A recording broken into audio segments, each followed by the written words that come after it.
Good evening all. Last ക്ലാസ്സിൽ നമ്മൾ higher എഡ്യൂക്കേഷനിലെ ഒരു ഹിസ്റ്റോറിക്കൽ ആസ്പെക്ട്, വേദിക്കര, പിന്നീട് ഇന്ത്യയിലുണ്ടായിരുന്ന ഏൻഷ്യന്റ് യൂണിവേഴ്സിറ്റീസ്, അതൊക്കെ നമ്മൾ ഡിസ്കസ് ചെയ്തു.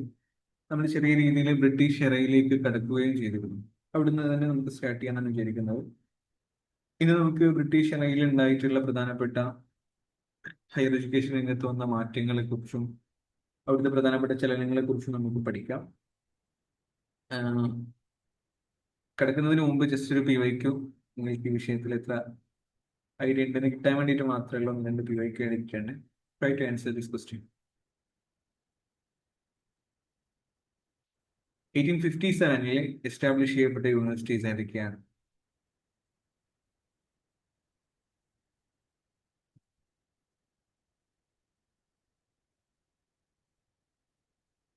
Answer to A, B, C.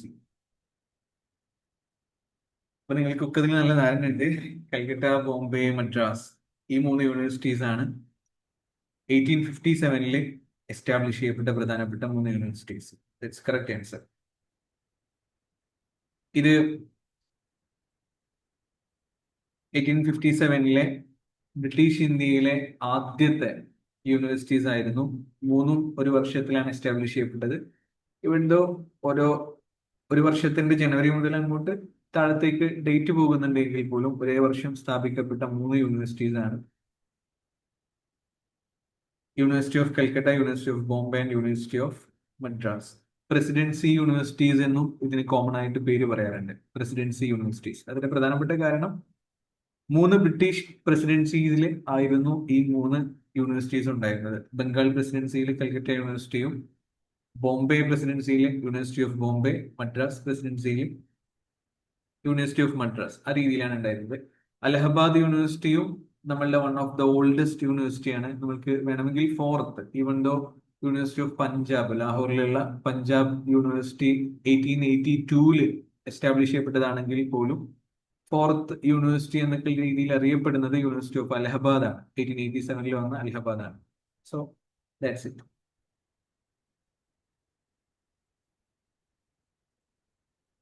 ചെറിയ ക്വസ്റ്റ്യൻ, മേ ബി ഹണ്ടർ കമ്മീഷനെ കുറിച്ച് വലിയ ധാരണ ഇല്ലെങ്കിൽ ചെറിയ ബുദ്ധിമുട്ടാകുന്ന ക്വസ്റ്റ്യൻ ആണ്. How try to answer this question. നമ്മളെ ഗസ് വർക്ക് ആവുന്നുണ്ടോ എന്ന് അറിയാൻ you can use this question.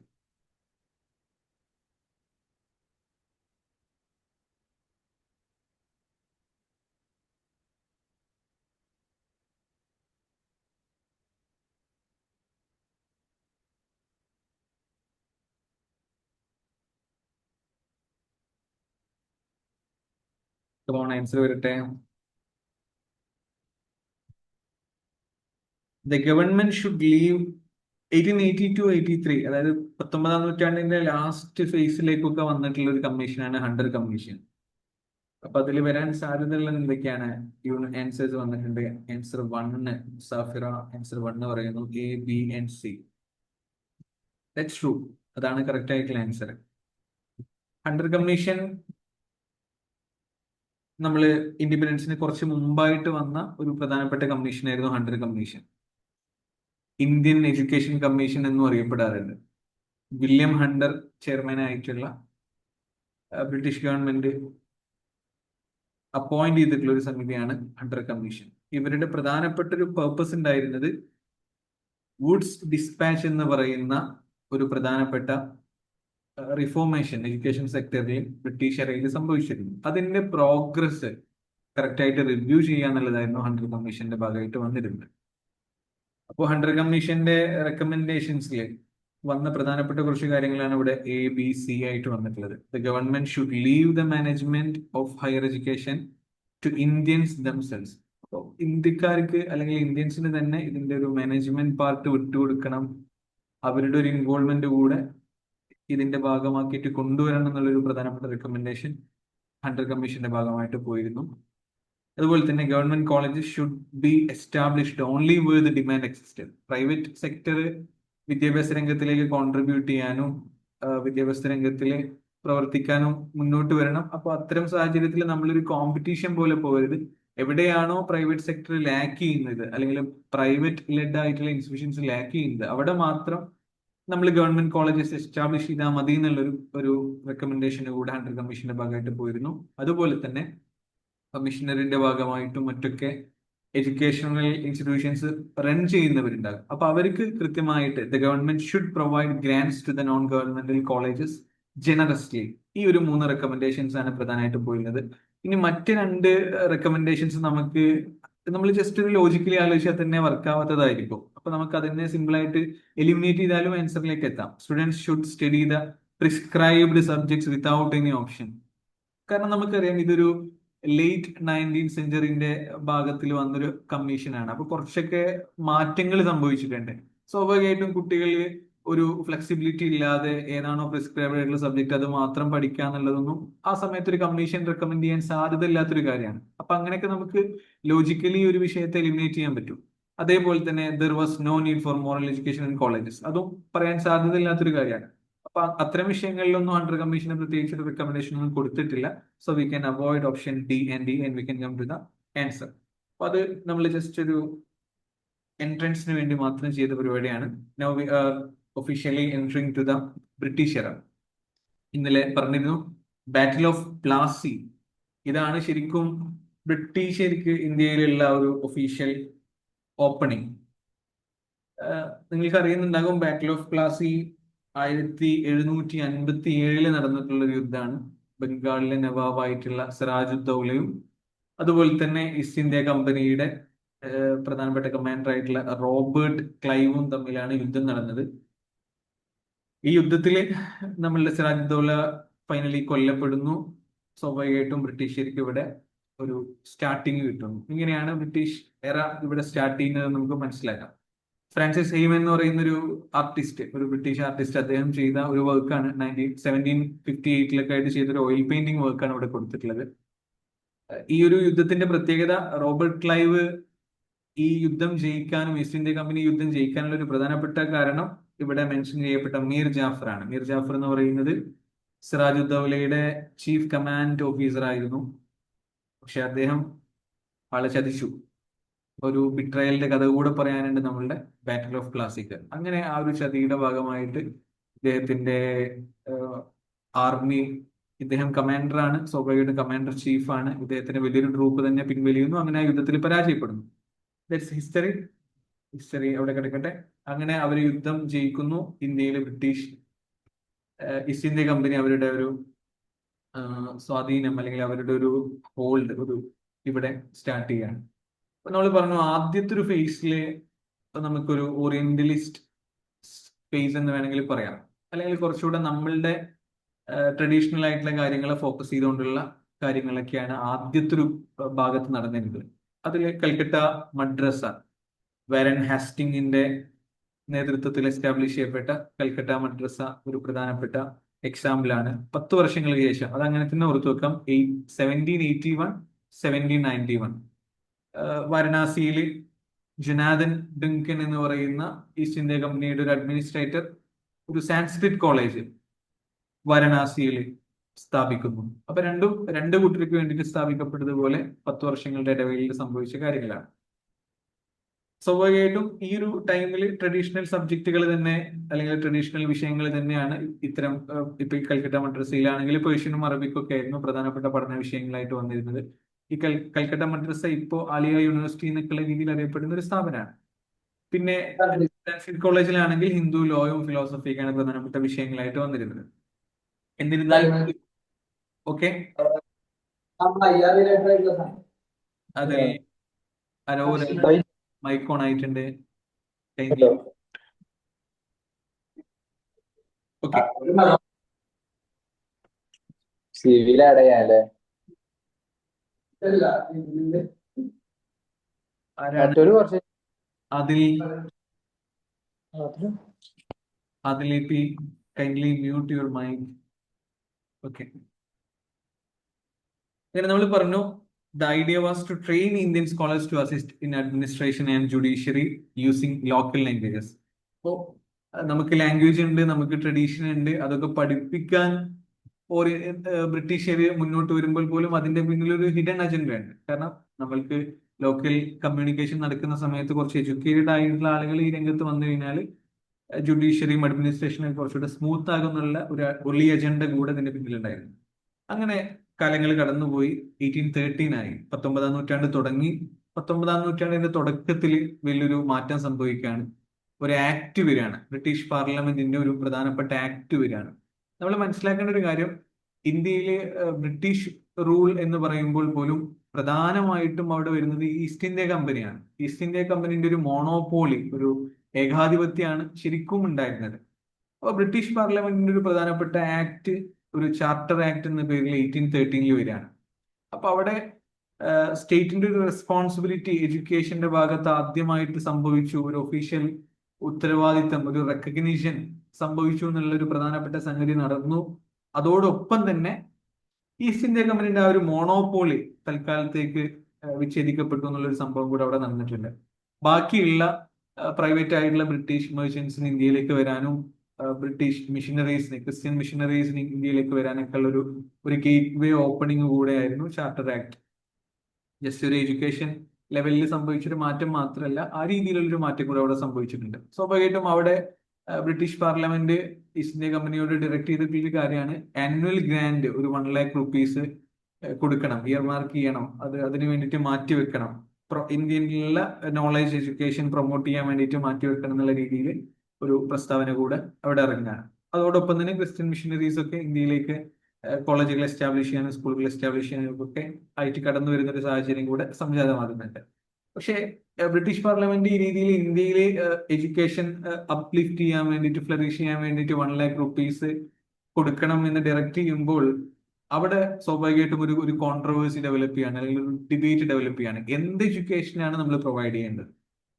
സ്വാഭാവികമായിട്ടും രണ്ട് വാദക്കാരുണ്ട്. ഓറിയന്റലിസ്റ്റ് പെർസ്പെക്റ്റീവിൽ വാദിക്കുന്നവരുണ്ട്, ആംഗ്ലിസിസ്റ്റ് പെർസ്പെക്റ്റീവിൽ വാദിക്കുന്നവരുണ്ട്. ഓറിയന്റലിസ്റ്റിന്റെ ആളുകൾ പറഞ്ഞു, ഇവിടെ നമ്മളുടെ ഇൻഡിജിനസ് ആയിട്ടുള്ള ലാംഗ്വേജുകള്, പേർഷ്യൻ, സാൻസ്ക്രിറ്റ്, അറബിക് ഒക്കെ തന്നെ നമ്മൾ പഠിപ്പിക്കണം, അതാണ് പഠന വിഷയമായിട്ട് വരുന്നത്. അതേസമയം വെസ്റ്റേൺ എഡ്യൂക്കേഷനും വെസ്റ്റേൺ ലാംഗ്വേജ് ആണ് വരേണ്ടത് എന്ന് ആംഗ്ലിസിസ്റ്റുകളും വാദിക്കുന്നു.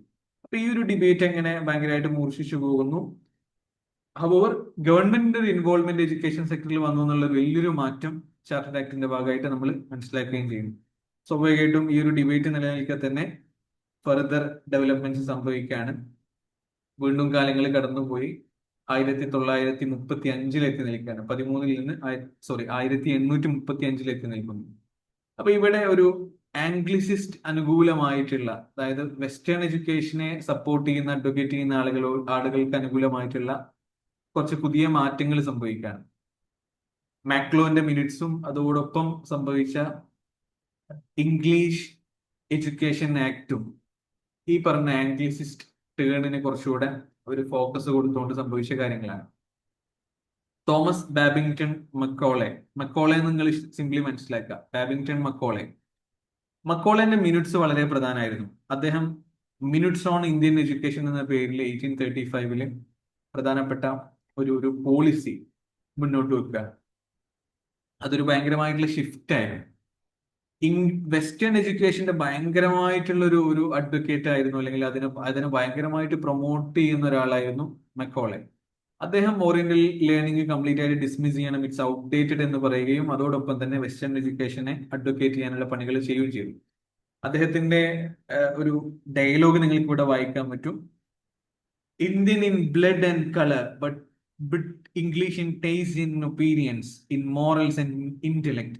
കാണാൻ ഇന്ത്യക്കാരൻ, പക്ഷെ അവന്റെ അഭിരുചിയിലും അഭിപ്രായങ്ങളിലും ധാർമ്മികതയിലും ബുദ്ധിയിലും ഒക്കെ ഒരു ഇംഗ്ലീഷുകാരനെ പോലെയും വർക്ക് ചെയ്യുന്ന ഒരു ടീമിനെ, ഒരു ക്ലാസ്സിനെ ക്രിയേറ്റ് ചെയ്യണം എന്നുള്ളതാണ് അദ്ദേഹം ഭയങ്കരമായിട്ട് ആർഗ്യൂ ചെയ്തിരുന്നത്. ഇതിന് സപ്പോർട്ട് എന്നോണം ആ സമയത്തെ ഗവർണർ ജനറൽ ആയിട്ടുള്ള ലോർഡ് വില്യം ബെന്റിക്, ഇന്ത്യയിലെ ഗവർണർ ജനറൽ ആയിരുന്ന ലോർഡ് വില്യം ബെന്റിക് ഒരു ആക്ട് പാസ്സാക്കുകയാണ്, ഇംഗ്ലീഷ് എഡ്യൂക്കേഷൻ ആക്ട്. മെക്കോളിന്റെ മിനിറ്റ്സ് ഇവിടെ ഒരു ഭാഗത്തുണ്ട്. അതിന്റെ തൊട്ട് അതേ വർഷം തന്നെ 1835 ഒരു ആക്ട് കൂടെ വരുന്നു, ഇംഗ്ലീഷ് എഡ്യൂക്കേഷൻ ആക്ട്. അങ്ങനെ ഇന്ത്യയിലുള്ള medium of instruction officially English ആണ് എന്ന് കൃത്യമായിട്ട് പ്രഖ്യാപിക്കപ്പെടുകയാണ്. അങ്ങനെ ഇന്ത്യയിൽ ഒരു വെസ്റ്റേൺ സ്റ്റൈൽ ഹയർ എഡ്യൂക്കേഷൻ മെല്ലെ മെല്ലെ ഉയർന്നു വരുന്ന ഒരു സാഹചര്യം ഉണ്ടായി. മെക്കോളിന്റെ ഒരു ഇംഗ്ലീഷ് താല്പര്യം അല്ലെങ്കിൽ ആ ഒരു വെസ്റ്റേൺ തോട്ട് എത്രത്തോളം ഭീകരമായിരുന്നു എന്നുള്ളത് നിങ്ങൾക്ക് അദ്ദേഹത്തിന്റെ ഒരു പ്രസംഗ ശകലത്തിൽ നിന്ന് വായിക്കാൻ പറ്റും. Just try to read this paragraph. ഞാൻ ഒന്ന് ലാപ്പ് ചാർജ് ചെയ്യുന്നുണ്ട്, നിങ്ങൾ ഇതൊന്ന് വായിക്കൂ. ആ സമയത്തേക്കാണ് നിങ്ങൾ ചാർജ് ചെയ്യാനുള്ള സെറ്റപ്പ് ആകട്ടെ.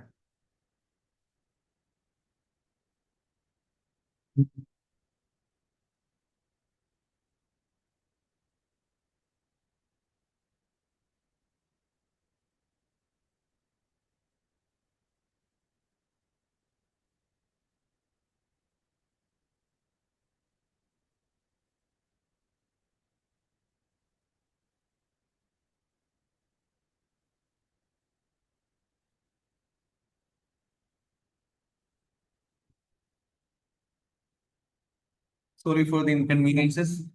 അപ്പൊ അദ്ദേഹം പറഞ്ഞത് പ്രകാരം I propose that we replace their old and ancient education system, their culture, for if the Indians think that all that is foreign and English is good and greater than their own, they will lose their self-esteem, their native culture, and they will become what we want them, a truly dominated nation.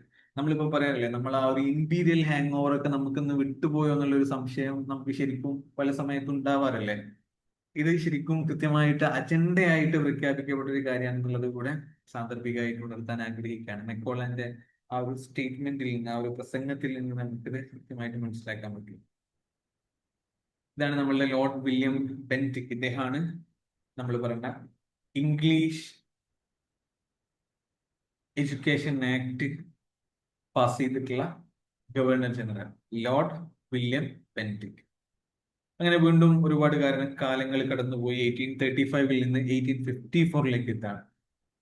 54 എത്തിയപ്പോഴേക്ക് ഒരു വലിയ ഒരു പുതിയ മാറ്റം സംഭവിക്കുന്നു. ഒരു Woods dispatch എന്ന പേരിൽ ഒരു പുതിയ റിഫോർമേഷൻ വിദ്യാഭ്യാസ രംഗത്ത് കൊണ്ടുവരാനുള്ള ഒരു പരിപാടി, ഒരു പദ്ധതി ആവിഷ്കരിക്കപ്പെടുന്നു. Magna Carta of English education എന്ന പേരിൽ അറിയപ്പെടുന്നതാണ് വുഡ്സ് ഡിസ്പാച്ച്. മാഗ്ന കാർട്ട എന്ന് പറയുന്നത് ഒരു ഹിസ്റ്റോറിക്കൽ ഡോക്യുമെന്റ് ആണ്, അത്ര മനസ്സിലാക്കുക. അപ്പൊ ഇംഗ്ലീഷ് എഡ്യൂക്കേഷന്റെ മാഗ്ന കാർട്ട എന്നുള്ള പേരിൽ അറിയപ്പെടുന്ന ഒരു വിഖ്യാതമായിട്ടുള്ള ഡോക്യുമെന്റ് ആണ്, അല്ലെങ്കിൽ ഒരു പദ്ധതിയായിരുന്നു വുഡ്സ് ഡിസ്പാച്ച്. മാഗ്ന കാർട്ട എന്താന്ന് വെച്ച് കഴിഞ്ഞാല്, ഞാൻ പറഞ്ഞത് ഒരു ഹിസ്റ്റോറിക്കൽ ഡോക്യുമെന്റ് ആണ്. Even the king is under the even the king is same under the law എന്ന പേരിൽ ഒരു രാജാവിനെ കൊണ്ട് അവരുടെ അണികൾ, റെബലിയസ് ആയിട്ടുള്ള അവരുടെ അണികൾ സൈൻ ചെയ്യിപ്പിച്ച ഒരു ഡോക്യുമെന്റ് ആയിരുന്നു Magna Carta. In A nutshell, ചുരുക്കി പറയാണ്, അതായത് ഒരു വലിയ ഒരു ഒരു ഒരു ഒരു റെവല്യൂഷൻ സക്സസിന്റെ ഭാഗമായിട്ട് വന്ന ഒരു ഡോക്യുമെന്റ് ആയിരുന്നു മാഗ്ന കാർട്ട.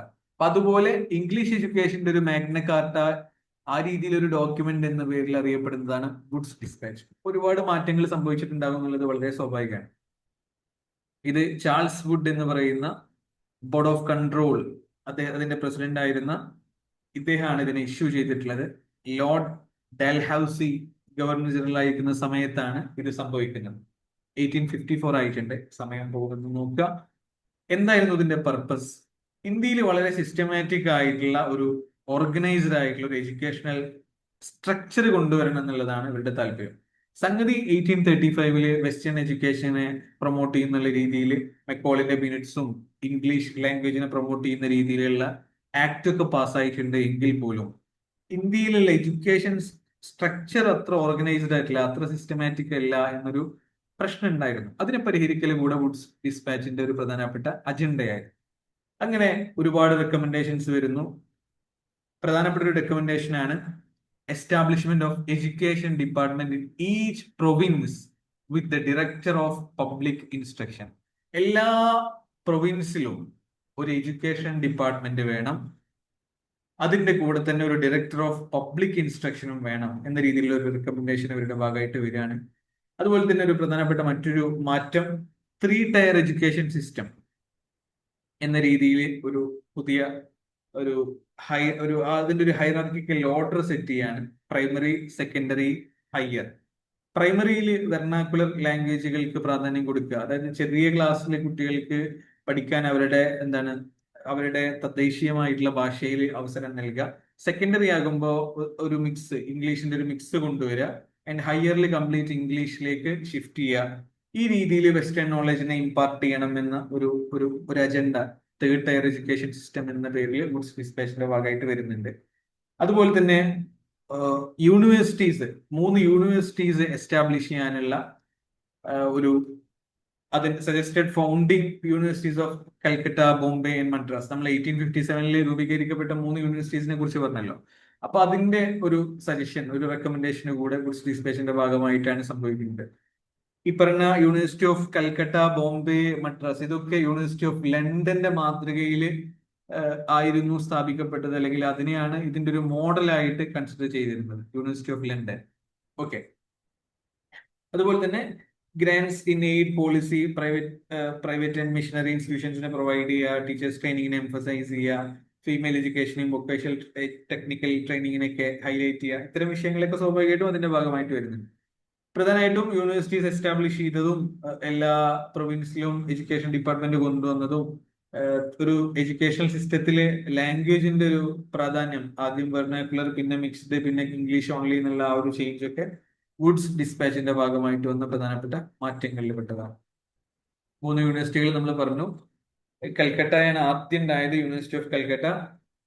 ഇത് നമ്മളുടെ ഏത് പ്രസിഡൻസിയിലായിരുന്നു എന്ന് ഓർമ്മ ഉണ്ടോ?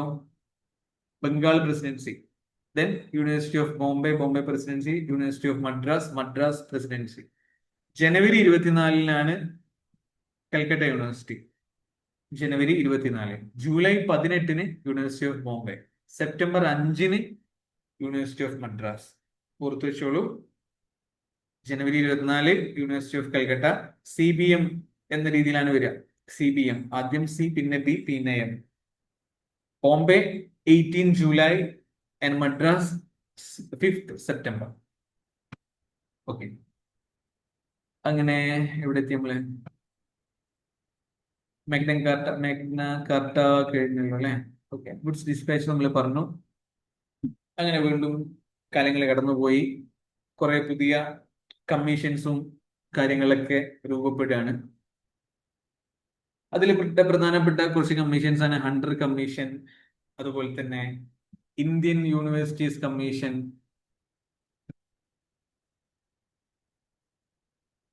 പിന്നെ കുറച്ച് ആക്ട് വരുന്നുണ്ട്, Indian universities act, Calcutta university commission. ഇങ്ങനെ കുറച്ചധികം കമ്മീഷൻസ് വരുന്നതാണ് പിന്നീട് സംഭവിക്കുന്ന കഥ. നമുക്ക് let start with Hunter commission. Hunter കമ്മീഷന് വേറൊരു പേരുണ്ട്, ഇന്ത്യൻ എഡ്യൂക്കേഷൻ കമ്മീഷൻ എന്നും അറിയപ്പെടാറുണ്ട്. Lord Ripon, viceroy Lord Ripon appoint ചെയ്തിട്ടുള്ള ഒരു സമിതിയാണ് ഹണ്ടർ കമ്മീഷന്റെ ഭാഗമായിട്ട് വരുന്നത്. അതിന്റെ ഹെഡ് ആയിരുന്നു വില്യം ഹണ്ടർ. ഇവരുടെ ഒരു പ്രധാനപ്പെട്ട പർപ്പസ് എന്തായിരുന്നു എന്ന് ചോദിച്ചു കഴിഞ്ഞാല് നമ്മളുടെ ഗുഡ്സ് ഡിസ്പാച്ചിനെ കൃത്യമായിട്ട് റിവ്യൂ ചെയ്യുക, അത് സക്സസ് ആയിരുന്നോ എന്ന് പരിശോധിക്കുക എന്നുള്ളതാണ് ഇവരുടെ പ്രധാനപ്പെട്ട ഒരു വർക്കായിട്ടുണ്ടായിരുന്നത്. അത് കൃത്യമായിട്ട് മനസ്സിലാക്കുക. 1882 നമുക്ക് പറയാം. 1857 ഉണ്ടായിരുന്ന ഗുഡ്സ് ഡിസ്പാച്ച്, 1854 ഉണ്ടായിരുന്ന ഗുഡ്സ് ഡിസ്പാച്ചിന്റെ പ്രോഗ്രസ് കൃത്യമായിട്ട് അളക്കുക എന്നുള്ളതായിരുന്നു 1882 വന്ന ഹണ്ടർ കമ്മീഷന്റെ പ്രധാനപ്പെട്ട ഒരു purpose. Review the progress of education since goods dispatch and suggest improvements. അതാണ് അതിൽ പ്രധാനമായിട്ട് പറയാനുള്ളത്.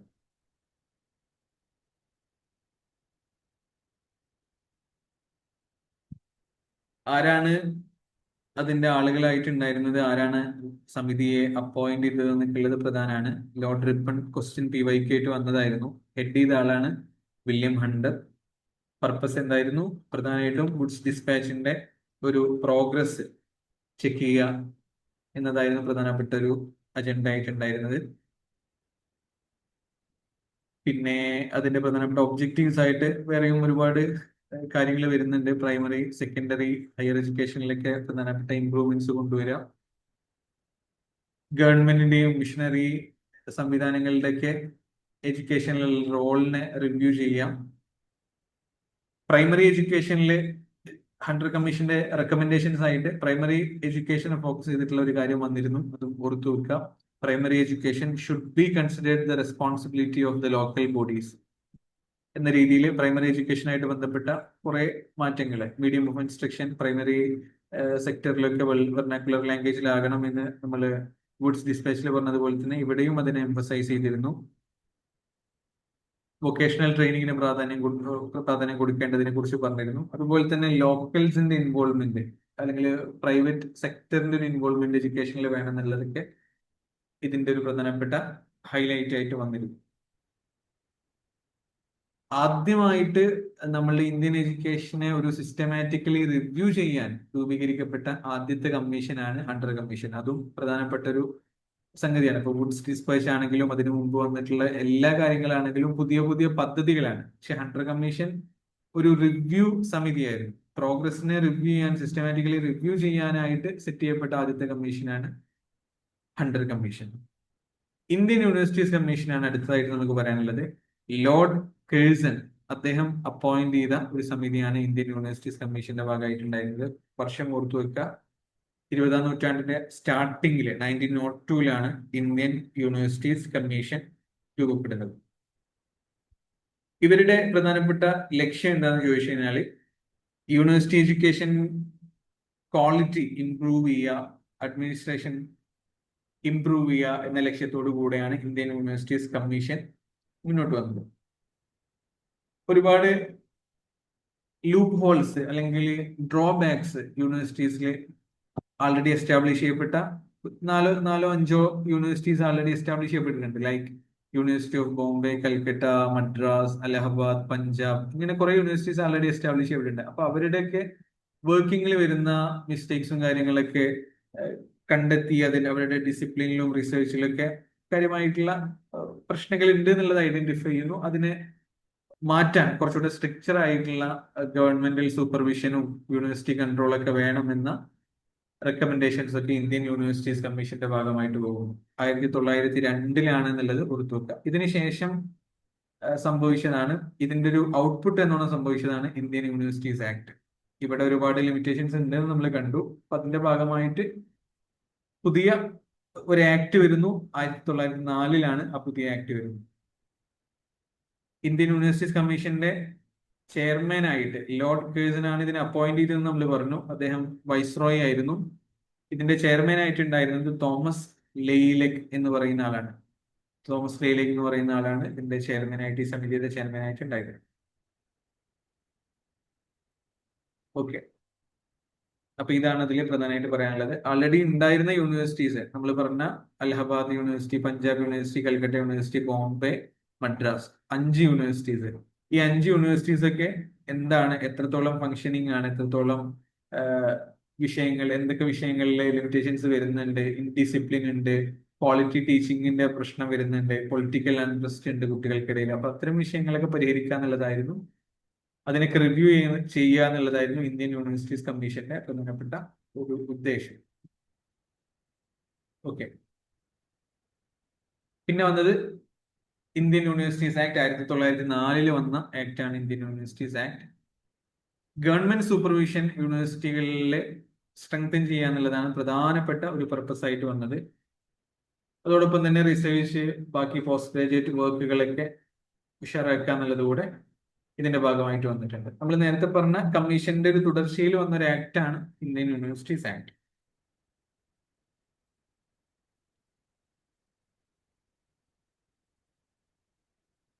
ഓക്കെ, അതിനുശേഷം വന്നതാണ് കൽക്കട്ട യൂണിവേഴ്സിറ്റി കമ്മീഷൻ. ഇതുമായിട്ട് പ്രത്യേകിച്ച് കണക്ഷൻ ഇല്ല. കൽക്കട്ട യൂണിവേഴ്സിറ്റി കമ്മീഷന്റെ ഹെഡ് ആയിട്ടുണ്ടായിരുന്നത് മൈക്കൽ സാഡ്ലർ. അദ്ദേഹത്തിന്റെ പേരിനോട് ചേർത്ത് വെച്ച് സാഡ്ലർ കമ്മീഷൻ എന്നും ഇതിനെ പറയാറുണ്ട്. 1904 കഴിഞ്ഞ് കുറച്ചധികം വർഷങ്ങൾക്ക് ശേഷം 1917 കൽക്കട്ട കമ്മീഷൻ അല്ലെങ്കിൽ കൽക്കട്ട യൂണിവേഴ്സിറ്റി കമ്മീഷൻ വരുന്നത്, സാഡ്ലർ കമ്മീഷൻ. പ്രധാനമായിട്ടും കൽക്കട്ട യൂണിവേഴ്സിറ്റി റിവ്യൂ ചെയ്യുക, അതിന്റെ ഫങ്ഷനിങ് റിവ്യൂ ചെയ്യുക എന്നുള്ളതായിരുന്നു പർപ്പസ് ആയിട്ടുണ്ടായിരുന്നത്. പക്ഷെ എൻറ്റയർ ഇന്ത്യൻ എഡ്യൂക്കേഷണൽ സിസ്റ്റത്തെ പഠിക്കുക എന്നുള്ളത് കൂടെ ഇതിന്റെ ഭാഗമായിട്ട് സംഭവിച്ചു. Disconnect between school, college and university education. ഇപ്പൊ ഒരു കണക്ഷൻ വിട്ടുപോകുന്നത് പോലെ അല്ലെങ്കിൽ ഒരു ഡിസ്ക്രിപ്പൻസി ഇവര് ഐഡന്റിഫൈ ചെയ്തു. അതുകൊണ്ട് തന്നെ യൂണിവേഴ്സിറ്റി എഡ്യൂക്കേഷന് മുമ്പായിട്ട് ഒരു 12 വർഷത്തെ സ്കൂൾ എഡ്യൂക്കേഷൻ, സ്കൂളിംഗ് ആവശ്യമാണെന്നുള്ളത് ഇവർ കൃത്യമായിട്ട് റെക്കമെൻഡ് ചെയ്തു.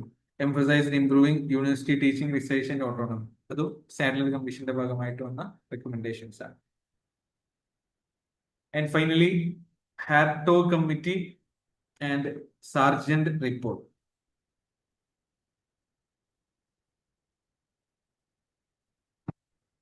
ഹാർട്ടോ കമ്മിറ്റി 1929 വരുന്നത്. Unemployment among educated youth. പ്രധാനപ്പെട്ട ഒരു സംഗതി ഹാർട്ടോ കമ്മിറ്റി എന്ന് പറയുമ്പോൾ തന്നെ നമ്മളെ മനസ്സിലേക്ക് വരേണ്ട ഒരു സംഗതിയാണ് ക്വാളിറ്റി ഓവർ ക്വാണ്ടിറ്റി. ഒരുപാട് ആളുകളെ പുറപ്പെടുവിക്കുന്നു, ഒരുപാട് ഡിഗ്രി ഹോൾഡേഴ്സിനെ ഗ്രാജുവേറ്റ്സിനെ പുറത്തു കൊണ്ടുവരുന്നു എന്നതിന് അപ്പുറത്തേക്ക് അൺഎംപ്ലോയ്മെന്റ് നിലനിൽക്കുന്നുണ്ട്, അല്ലെങ്കിൽ ഒരു ക്വാളിറ്റി ലാക്ക് ചെയ്യുന്നുണ്ട് എന്നുള്ളൊരു കാര്യം ഐഡന്റിഫൈ ചെയ്തു. ക്വാളിറ്റിയാണ് പ്രധാനം ക്വാണ്ടിറ്റിയേക്കാൾ എന്ന ഒരു വിഷയം അഡ്വക്കേറ്റ് ചെയ്ത ഒരു കമ്മിറ്റിയാണ് ഹാർട്ടോ കമ്മിറ്റി 1929. ഇതിന്റെ ഒരു ഫുൾ നെയിം ഹാർട്ടോ കമ്മിറ്റി എന്നല്ല, Indian statutory commissions auxiliary committee on education എന്നുള്ളതാണ്. അതിനെ നമ്മൾ സൗകര്യപൂർവ്വം ഹാർട്ടോ കമ്മിറ്റി എന്ന് പറയുന്നത് മാത്രം. ഫിലിപ്പ് ഹാർട്ടോഗ് എന്ന് പറയുന്ന ഒരാളാണ് ഇതിന്റെ ചെയർ ആയിട്ടുണ്ടായിരുന്നത്, ഈ കമ്മീഷന്റെ ചെയർ ആയിട്ടുണ്ടായിരുന്നത്. ബ്രിട്ടീഷ് ഗവൺമെന്റ് ഏൽപ്പിച്ച ഒരു ടീമാണ്, അപ്പോയിന്റ് ചെയ്തൊരു ടീമാണ് ഹാർട്ടോ കമ്മിറ്റി. പർപ്പസ് ആയിട്ട് ഒബ്ജക്റ്റീവ് ആയിട്ടുണ്ടായിരുന്നത് 1917 മുതലൊക്കെ 17-19 കാലഘട്ടങ്ങളിൽ സംഭവിച്ച കുറച്ച് റിഫോർമേഷൻസ്, അപ്പൊ അതിനുശേഷം ഉണ്ടായിട്ടുള്ള എഡ്യൂക്കേഷനിൽ വന്ന മാറ്റങ്ങളെ റിവ്യൂ ചെയ്യുക എന്നുള്ളതായിരുന്നു പ്രധാനപ്പെട്ട ഒരു പർപ്പസ് ആയിട്ടുണ്ടായിരുന്നത്. ഒരുപാട് സ്കൂൾ ഇപ്പൊ 1917 ശേഷം സംഭവിച്ചത് ഒരുപാട് സ്കൂളുകളും കോളേജുകളൊക്കെ ഭയങ്കരമായിട്ട് എക്സ്പാൻഷൻ സംഭവിച്ചു. എഡ്യൂക്കേഷണൽ ക്വാളിറ്റിയിൽ നല്ല ഡിക്ലൈനും സംഭവിച്ചു. അപ്പൊ അത് പരിഹരിക്കുക എന്നുള്ളത് കൂടെയായിരുന്നു ഹാർട്ടോ കമ്മിറ്റിന്റെ പ്രധാനപ്പെട്ട ഒരു റെക്കമെൻഡേഷനിൽ വന്നിരുന്നത്. ക്വാളിറ്റിയാണ് നമ്മൾ ഫോക്കസ് ചെയ്യേണ്ടത് ഓവർ ക്വാണ്ടിറ്റി. അപ്പോ സ്കൂളുകളും കോളേജുകളൊക്കെ എങ്ങനെ അഫിലിയേറ്റ് ചെയ്ത് വിടുക, അല്ലെങ്കിൽ അതിനൊക്കെ എക്സ്പാൻഷൻ മാത്രം നടത്തുക, അതേസമയം സ്റ്റാൻഡേർഡ്, ക്വാളിറ്റി, എഫിഷ്യൻസി അതിലൊക്കെ നമ്മൾ കോംപ്രമൈസ് ചെയ്യുക എന്നുള്ളത് ശരിയല്ല എന്ന് നമ്മളുടെ ഹാർട്ടോ കമ്മിറ്റിന്റെ ഒരു പ്രധാനപ്പെട്ട റെക്കമെൻഡേഷൻ ആയിട്ട് പോയി. ആൻഡ് അതിനുശേഷം വന്നതാണ് നമ്മൾ 1944 ഇൻഡിപെൻഡൻസിന്റെ ഏതാനും വർഷങ്ങൾക്ക് മുമ്പ് വന്ന ഒരു റിപ്പോർട്ടാണ് sergeant report. Central advisory board of education, central advisory board of എഡ്യൂക്കേഷന്റെ ഒരു റിപ്പോർട്ടായിരുന്നു സാർജന്റ് റിപ്പോർട്ട്. CABE, ക്യാബ് എന്ന് പറയാറുണ്ട്. ഇതിൽ ആഡ് ചെയ്തിട്ടില്ല, വേണമെങ്കിൽ ജസ്റ്റ് ഒന്ന് നോട്ട് ചെയ്തോളി. സാർജന്റ് റിപ്പോർട്ട് എന്ന് പറയുന്നത് സെൻട്രൽ അഡ്വൈസറി ബോർഡ് ഓഫ് എഡ്യൂക്കേഷന്റെ ഒരു റിപ്പോർട്ടായിരുന്നു.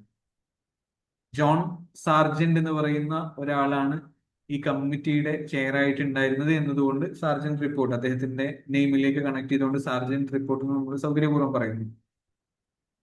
അപ്പൊ സെൻട്രൽ അഡ്വൈസറി ബോർഡ് ഓഫ് എഡ്യൂക്കേഷന്റെ ഈ റിപ്പോർട്ടിൽ പ്രധാനമായിട്ട് ഒബ്ജക്റ്റീവ് ആയിട്ട് പറയുന്നത് comprehensive post war educational reconstruction plan for India. യുദ്ധാനന്തര ഇന്ത്യയിലുള്ള എഡ്യൂക്കേഷണൽ റീകൺസ്ട്രക്ഷന് വേണ്ടിയിട്ടുള്ള ഒരു കോംപ്രിഹെൻസീവ് ആയിട്ടുള്ള പ്ലാൻ. ആഫ്റ്റർ വാർ എന്താണ്, ആഫ്റ്റർ ഇൻഡിപെൻഡൻസ് എന്താണ് എഡ്യൂക്കേഷണൽ ഏരിയയിൽ ഇന്ത്യയിൽ വേണ്ട മാറ്റങ്ങൾ, എന്തൊക്കെ ഡെവലപ്മെന്റ്സ് ആണ് വേണ്ടത്, അപ്പൊ അതിന് വേണ്ടിയിട്ടുള്ള ഒരു റിപ്പോർട്ടായിരുന്നു Sargent report. Proposed free and compulsory education up to age 14 within 40 years. അപ്പോ ഒരു 14 വയസ്സ് വരെയുള്ള കുട്ടികൾക്ക് compulsory and free education provide ചെയ്യണം എന്ന രീതിയിലേക്കുള്ള ഒരുപാട് പ്രൊപ്പോസൽസ്, ഒരുപാട് റെക്കമെൻഡേഷൻസ് ഇതിന്റെ ഭാഗമായിട്ട് വരുന്നുണ്ട്. 6 മുതൽ 14 വയസ്സ് വരെയുള്ള കുട്ടികൾക്ക് universal free compulsory education for all children, very simply നമുക്ക് അങ്ങനെ പറയാം. Emphasise scientific and technical education for industrial progress.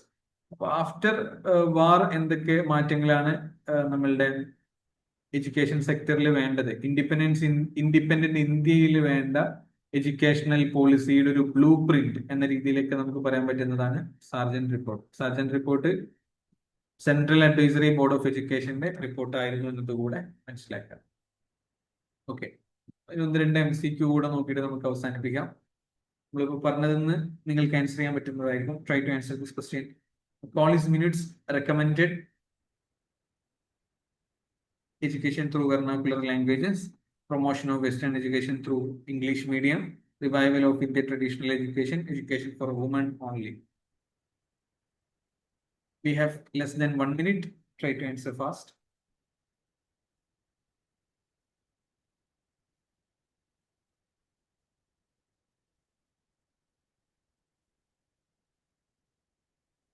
Disney answered A.